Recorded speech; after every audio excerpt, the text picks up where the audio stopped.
I think one of the things that high conflict does is it gives us a sense of clarity and purpose. And that's particularly powerful in a time of high anxiety, right? Where there's a lot of uncertainty and fear. We crave, as humans, we crave certainty, and we crave belonging, and we crave purpose. And so we want to kind of split the world into good and evil. And psychologists literally call this splitting. And you see it a lot with people who have borderline personality disorder. But now you see it a lot in like all kinds of people, right? Because people are anxious and afraid, and they feel threatened. And sometimes they should feel threatened, and sometimes they shouldn't. They've been made to feel threatened. But nevertheless, when you're in that state, you crave some kind of clarity, like a bright line between good and evil. And you want to be on the side of good. We all do, right? And so there is a real benefit in the sense that it feels protective to be in high conflict. It feels very energizing. I think it is energizing. It's motivating, right?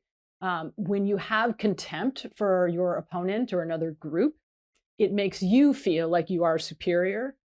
So there's a way in which it does serve your short-term psychological interests. And then for some people who are conflict entrepreneurs, who are actually benefiting from the conflict, it serves them in many ways, psychologically, socially, financially, professionally. There's a way in which conflict can be very lucrative for certain people and companies, including a lot of journalists in my field, right? So it does serve a purpose for many, many people, at least for a little while. Strong leaders who are promising clarity and certainty. Yeah. It's the promise of clarity, but in these uncertain times, there is no certainty.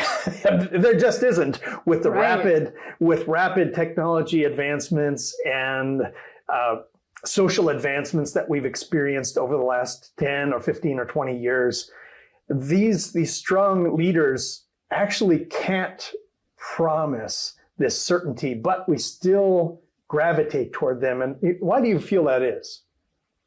Yeah, I mean, I think we are all longing for some leader to save us, right? And for some adult in the room to come in and lay down the law and make it clear and be on the side of right and reassure you that you're good and the other side is evil. And there's a lot of camaraderie and solidarity that comes in that sense of superiority and having a shared enemy and all of those things. And I think, for much of human history, that kind of thing could work to some extent, right? But now what we're seeing is we've really hit a ceiling with how far high conflict can take us. And it is actually destroying the things we hold most dear. So the things people go into the fight to protect, right?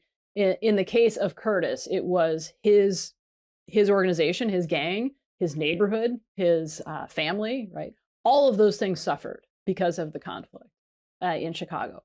In the case of politics, people typically go into politics for the country, for their values, for their family, right? Despite all the cynicism, that is usually what's one of many factors, but those are some of the factors that drive people into politics.